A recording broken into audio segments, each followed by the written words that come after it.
Oh, and welcome back. Wednesday morning, 8:45, sales and sourcing video.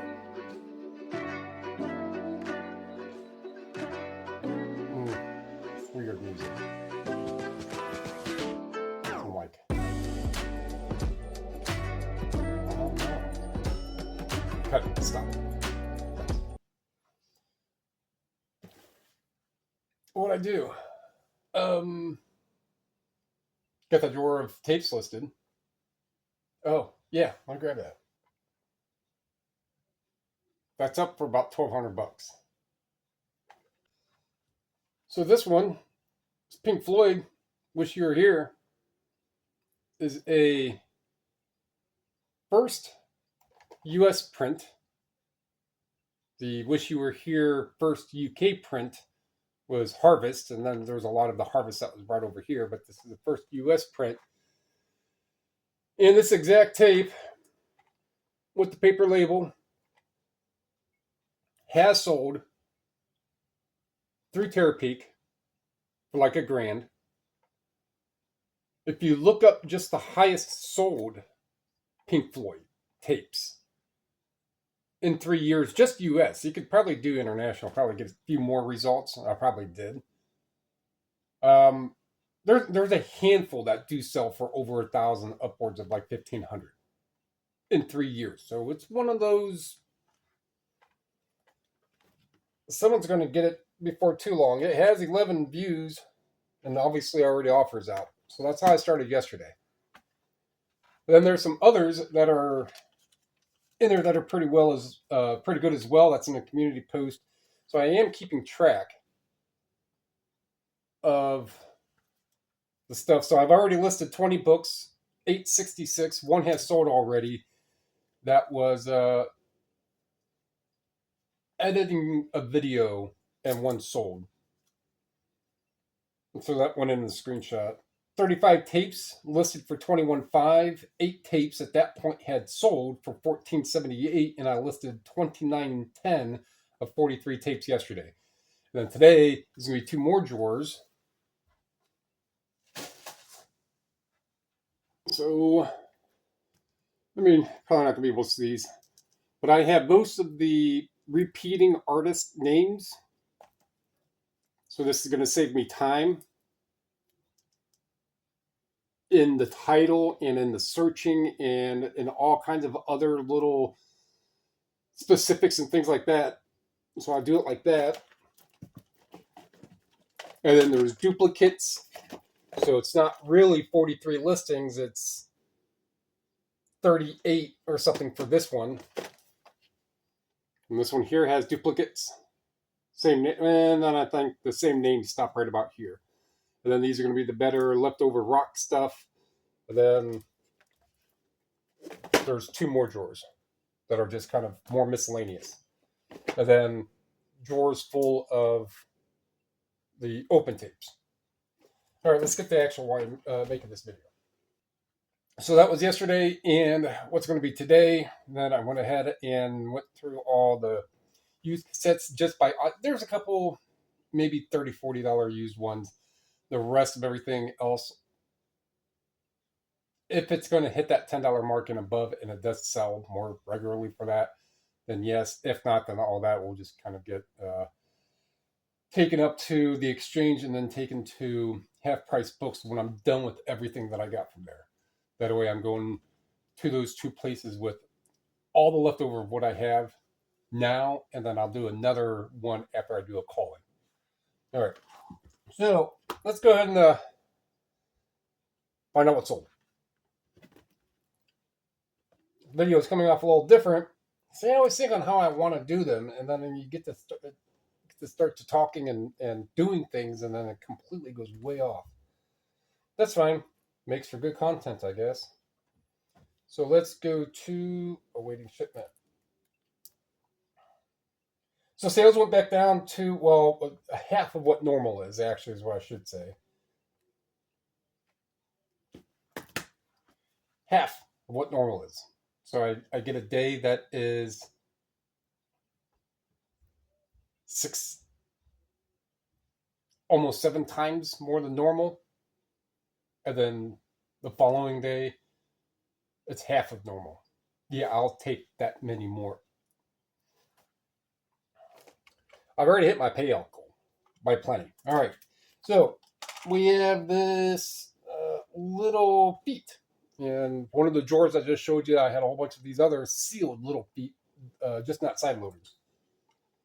$40, 40. Deep Purple 2 disc, 17.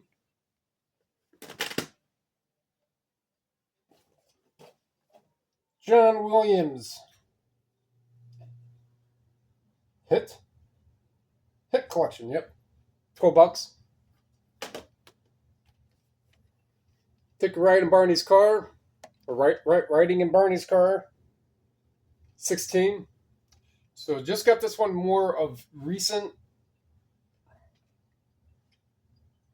I don't remember, but most VHS I'm going to pay 50 cents for, maybe $1. So if this one sold for 16, I may have paid $1. It may have even been 2 because it does sell for 16. And yeah, Ghost Ship sealed. Interesting movie, interesting opening, especially the movie itself. But definitely interesting intro movie scenes. And 15. Anthony Hamilton, 16. Elvis Presley, sealed, 17. So that's 137 in sales, 134 product cost received between the 7 of them. So that's bread and butter stuff. So if we have 7, that's not even $20 average. But by it's still making at least 10 each one average, right? So I mean, I'm not going to get into, you have 33, 40, yeah, it's probably about $100, and then whatever the product cost me, so probably not a whole lot. So we went to VOA yesterday. It's the sale day, so they only do a sale the last Tuesday of each month. And not that it's a determining factor if I go there or not. Sometimes I go there on a sale, sometimes I don't. Media is already cheap enough for me to make a special trip just to get inventory to there. No, I'll go to Savers more so a couple times a week, and VOA a couple times a month, because Savers has a really good enough rotation on their stuff. VOA does not. Plus, they're not like really organized on. Their items are organized not where they put the stickers. Most of the time, it's covering up barcodes. So if they had maybe 50 singles, and I scanned most of them. A couple of them I did actually peel a little bit of that sticker off. But let's find out actually what I got, and then finish the video up. So this is bad English. So these were all half off. 50 cents, 12, $15, maybe 10.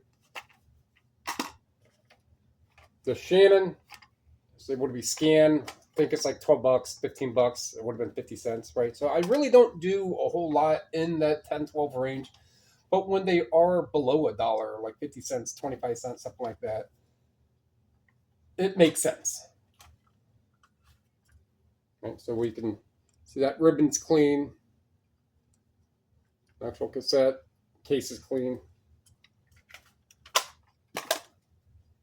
Got a copy of the Neuromancer. So like the hardcover book, which I have yet to get into all those ones. The books that I did list were just the smaller ones.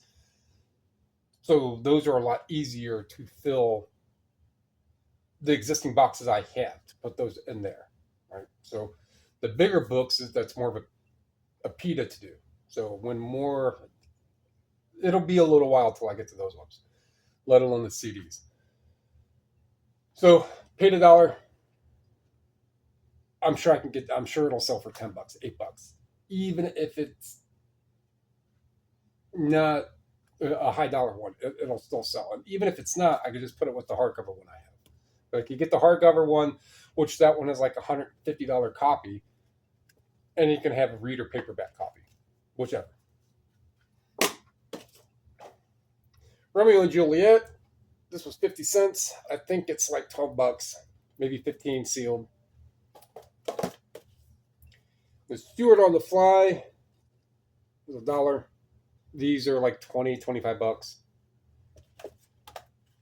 This Bratz special 2-pack with music CD. So I don't know what the special 2-pack is. Maybe the music CD is that.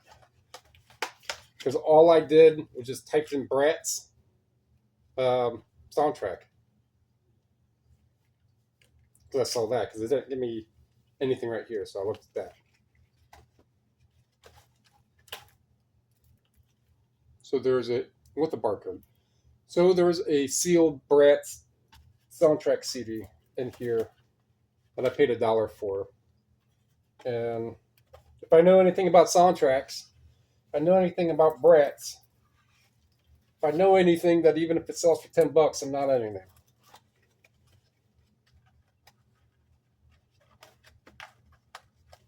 So F that. All right. So there's that.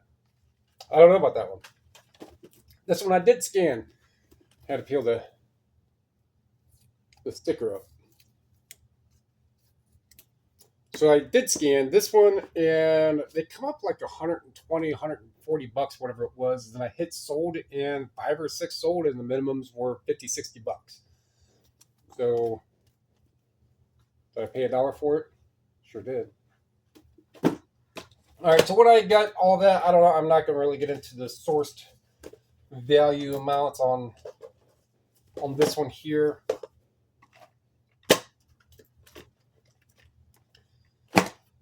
So there is that. All right. Kind of a different feel in this video. In 14 minutes. Wow, yeah. Can I make it that quick? Yeah, so showed you the drawers of stuff. Some more. So I'm going to do 2 today, 2 tomorrow. Then that's done. And then Friday. Yeah, 2 days. Yeah, then Friday. I'm going to go to a farther route. And head back. And then Saturday and Sunday, finish up on those cassettes. And if I still have some that are trickling over to Monday, then so be it. And all right. So that's going to wrap that one up. Like what you heard, like what you saw, like what you learned.